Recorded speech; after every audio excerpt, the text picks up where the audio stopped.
Assalamualaikum warahmatullahi wabarakatuh. Alhamdulillahirabbil alamin. Wassalatu wassalamu ala asyrafil anbiya'i wal mursalin Sayyidina wa maulana Muhammadin wa ala ali wa sahbihi ajmain amma ba'd. Alhamdulillahirabbil alamin.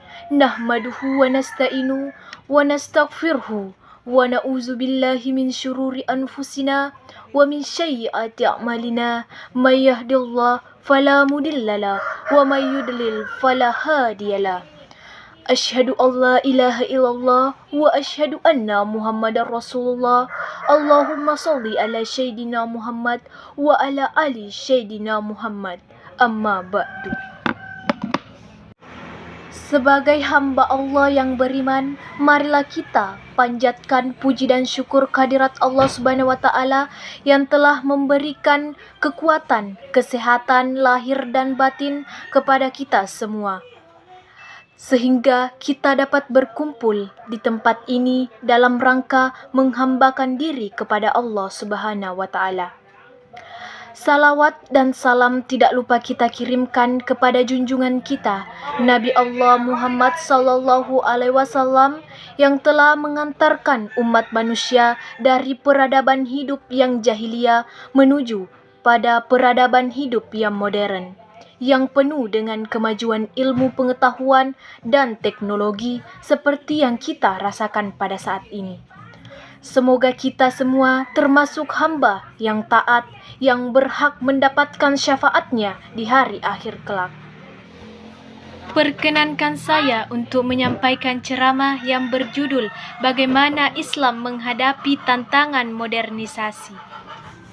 Sekarang ini kita hidup dalam suasana zaman yang serba modern, serba canggih, dan serba baru.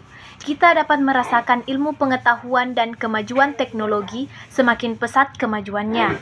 Akal pikiran manusia pun semakin maju, sehingga hal ini mempengaruhi keadaan hidup manusia sekarang. Cara-cara hidup tampak maju pesat. Kita lihat alat-alat apa saja serba menggunakan mesin-mesin modern. Pekerjaan-pekerjaan dahulu yang memakan waktu lama sekarang bisa diselesaikan dalam tempo yang relatif singkat.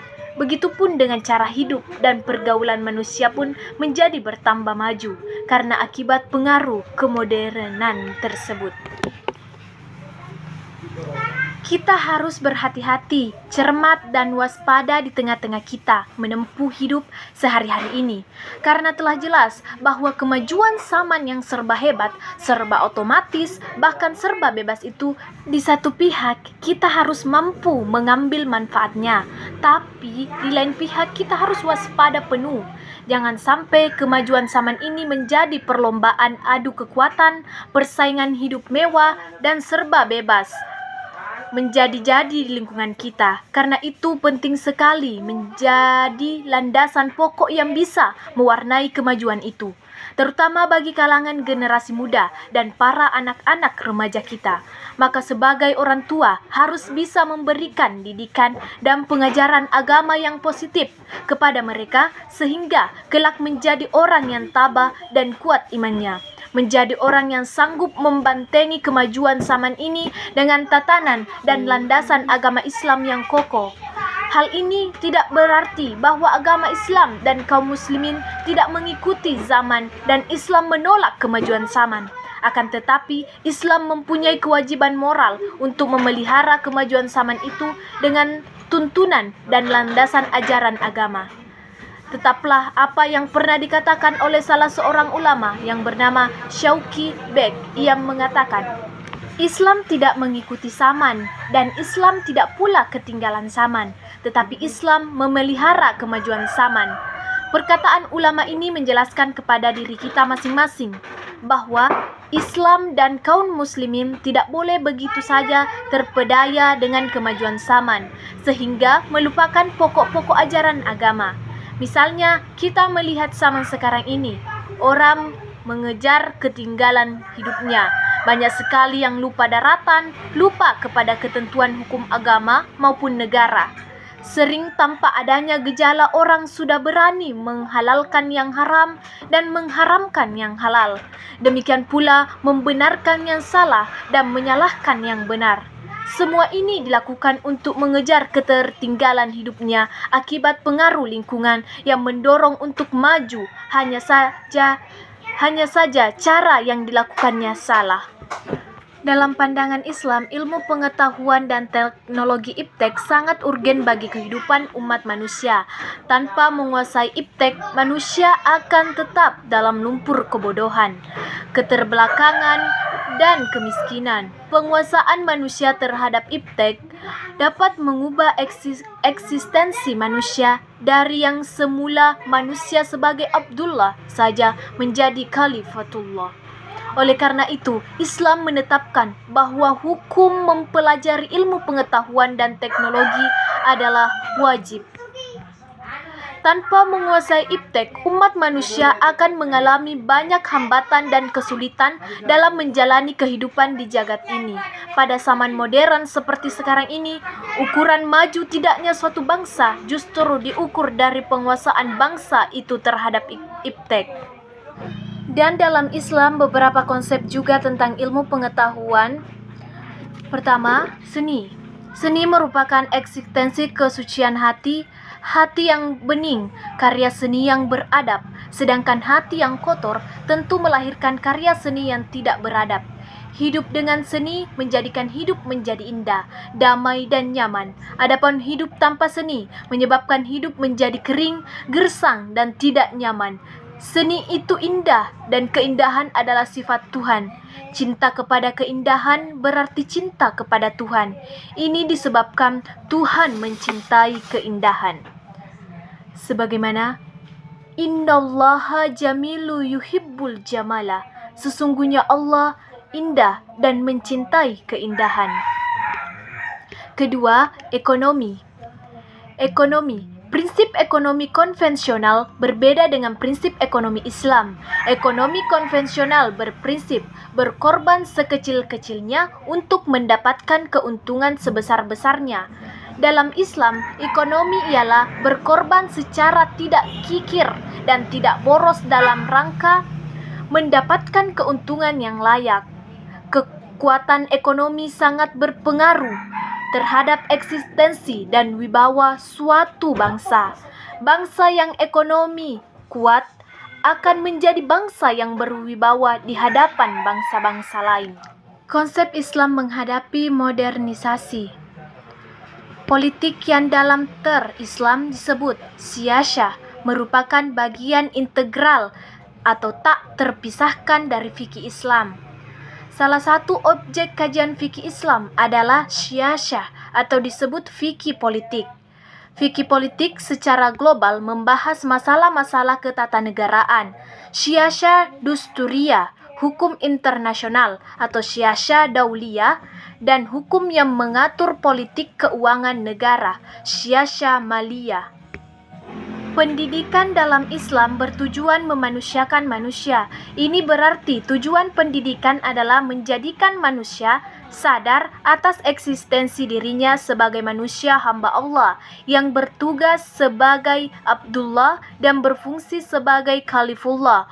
Sebagaimana Abdullah, ia wajib beribadah hanya kepada Allah. Quran Surah Az-Zariyah.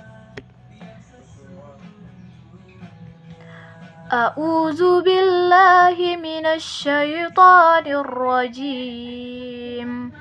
Bismillahirrahmanirrahim. Wa ma khalaqtal jinna wal insa illa liya'budun. Dan artinya, dan aku tidak menciptakan jin dan manusia melainkan supaya mereka mengabdi kepadaku. Dan sebagai Khalifullah, ia harus membangun peradaban yang maju di bumi Allah. Quran Surah Al-Mu'minun. A'udzu billahi minasyaitonir rajim. Bismillahirrahmanirrahim. Ya ayyuhar rusulu kulu minat الطيبات وَاعْمَلُوا صَالِحًا إِنِّي بِمَا تَعْمَلُونَ عَلِيمٌ. Hai Rasul-Rasul, makanlah dari makanan yang baik-baik dan kerjakanlah amal yang soleh. Sesungguhnya aku maha mengetahui apa yang kamu kerjakan. Wa inna khashihi ummatukum ummatan wahidatan wa ana rabbukum fattaqun. Sesungguhnya agama tauhid ini adalah agama kamu semua, agama yang satu, dan aku adalah Tuhanmu, maka bertakwalah kepadaku. Fattaqatahu amrakum bainakum subura kullu hirbin bima ladaihim farihun. Kemudian mereka, pengikut-pengikut Rasul itu, menjadikan agama mereka terpecah belah menjadi beberapa pecahan. Tiap-tiap golongan merasa bangga dengan apa yang ada pada sisi mereka masing-masing. Pendidikan yang benar harus menyentuh ketiga aspek tersebut, sehingga muncul istilah at-tarbiyah al-aqliyah, melahirkan kecerdasan intelektual, at-tarbiyah al-qalbiyah atau pendidikan hati, melahirkan kecerdasan spiritual dan emosional, dan at-tarbiyah al-jasmaniyah, artinya pendidikan jasmani, melahirkan kesehatan jasmani. Dalam peribahasa bahasa Arab disebutkan bahwa akal yang sehat terdapat dalam jasmani yang sehat. Pernyataan tersebut menunjukkan betapa ketiga aspek tersebut saling mendukung dan saling melengkapi, tidak bisa bekerja sendiri-sendiri. Jika akal saja